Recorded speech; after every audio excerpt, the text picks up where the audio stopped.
कक्षा 7 विषय हिंदी। पुस्तक का नाम भाषांजलि। पाठ 1। पाठ का शीर्षक चाहता हूँ। कवि का नाम रामावतार त्यागी। पाठदाता जयंत कुमार। भाषा शिक्षक। कवि रामावतार त्यागी रचित यह कविता देशभक्ति की भावना से ओतप्रोत है। कवि ने अपना सब कुछ मातृभूमि को समर्पित कर दिया है, फिर भी उसे लगता है कि मातृ ऋण से उऋण नहीं हो सका है और इसलिए वह अपने देश की धरती को कुछ और समर्पित करना चाहता है। आइए कविता की पंक्तियाँ देखते हैं। चाहता हूँ। मन समर्पित, तन समर्पित और यह जीवन समर्पित, चाहता हूँ देश की धरती तुझे कुछ और भी दूँ। माँ तुम्हारा ऋण बहुत है, मैं अकिंचन किंतु इतना कर रहा, फिर भी निवेदन थाल में लाऊं सजाकर भाल, जब भी कर दया स्वीकार लेना यह समर्पण। गान अर्पित, प्राण अर्पित, रक्त का कण कण समर्पित, चाहता हूँ देश की धरती तुझे कुछ और भी दूँ। मांझ दो तलवार को लगाओ न देरी, बांध दो कसकर कमर और पर ढाल मेरी, भाल पर मल दो चरण की धूल थोड़ी, शीश पर आशीष की छाया घनेरी। स्वप्न अर्पित, प्रश्न अर्पित, आयु का क्षण क्षण समर्पित, चाहता हूँ देश की धरती तुझे कुछ और भी दूँ। तोड़ता हूँ मोह का बंधन क्षमा दो, गाँव मेरे द्वार घर आंगन क्षमा दो, आज सीधे हाथ में तलवार दे दो और बाएं हाथ में ध्वज को थमा दो। सुमन अर्पित, चमन अर्पित, नीड़ का तृण तृण समर्पित, चाहता हूँ देश की धरती तुझे कुछ और भी दूँ। कविता में कुछ कठिन शब्द भी होते हैं। आइए उन कठिन शब्दों के अर्थ को जानते हैं। अकिंचन, बहुत गरीब, तुच्छ, जिसके पास कुछ भी न हो। समर्पित का अर्थ होगा आदरपूर्वक दी गई कोई वस्तु। भाल, भाल का अर्थ है मस्तक। आशीष का अर्थ होगा आशीर्वाद। ध्वज का अर्थ झंडा। नीड़ का अर्थ घोंसला। तृण का अर्थ होगा तिनका। आइए पाठ का सरल अर्थ जानते हैं। कवि अपना तन मन और जीवन अपने देश के लिए समर्पित करने के बाद भी कुछ और अर्पित करना चाहता है। कवि के अनुसार मातृभूमि का ऋण इतना अधिक है कि उसे अपना सर्वस्व तुच्छ जान पड़ता है। वह भारत भूमि से विनती करता है कि यदि वह थाल में अपना मस्तक भी सजा कर लाए तो उस पर दया करके स्वीकार कर ले। कवि अपने देश का गौरव बढ़ाने के लिए अपने गान, प्राण, रक्त का कण कण, स्वप्न, आयु का क्षण क्षण, सुमन, चमन और घर रूपी नीड़ का तिनका तिनका समर्पित कर देना चाहता है।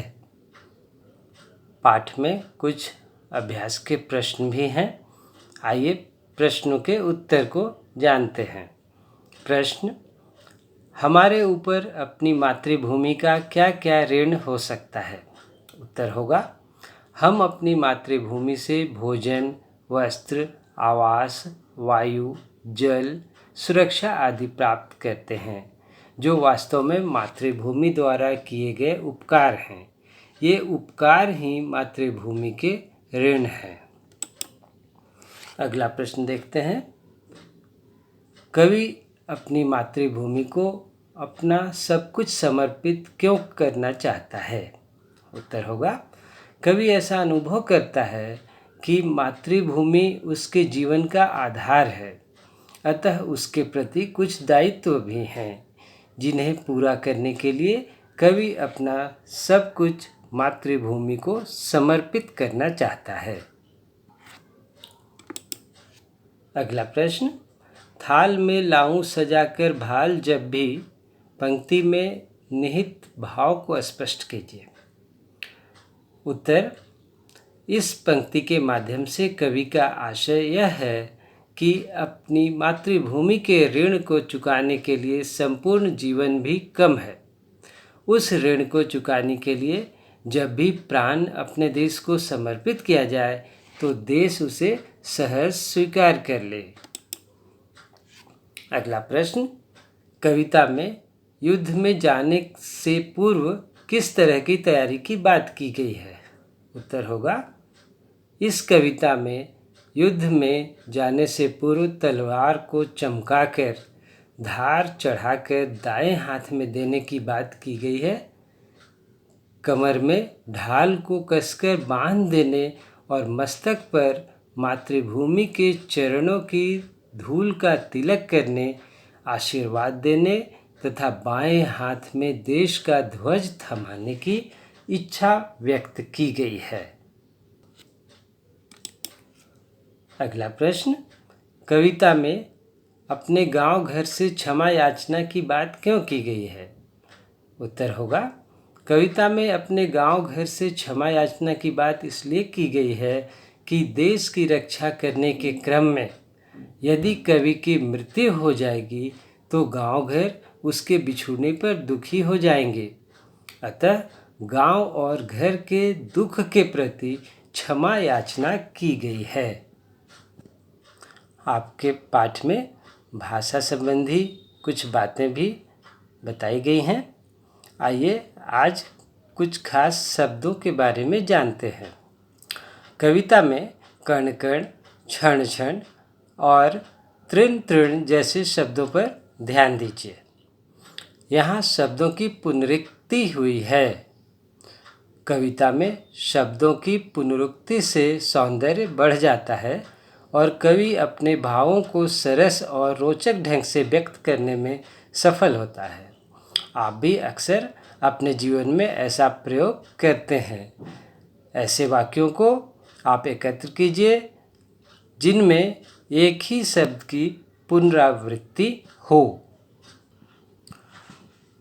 निम्नलिखित पुनरावृत्ति वाले शब्दों का वाक्य में प्रयोग कीजिए। धीरे धीरे, मंद मंद, चलते चलते, हंसते हंसते, थोड़ा थोड़ा। उदाहरण के तौर पर एक कर दिया गया है, धीरे धीरे। इससे वाक्य बनेगा, तुम धीरे धीरे दौड़ो वरना गिर जाओगे। तो इस पाठ के लिए इतना ही। अगले पाठ तक के लिए धन्यवाद।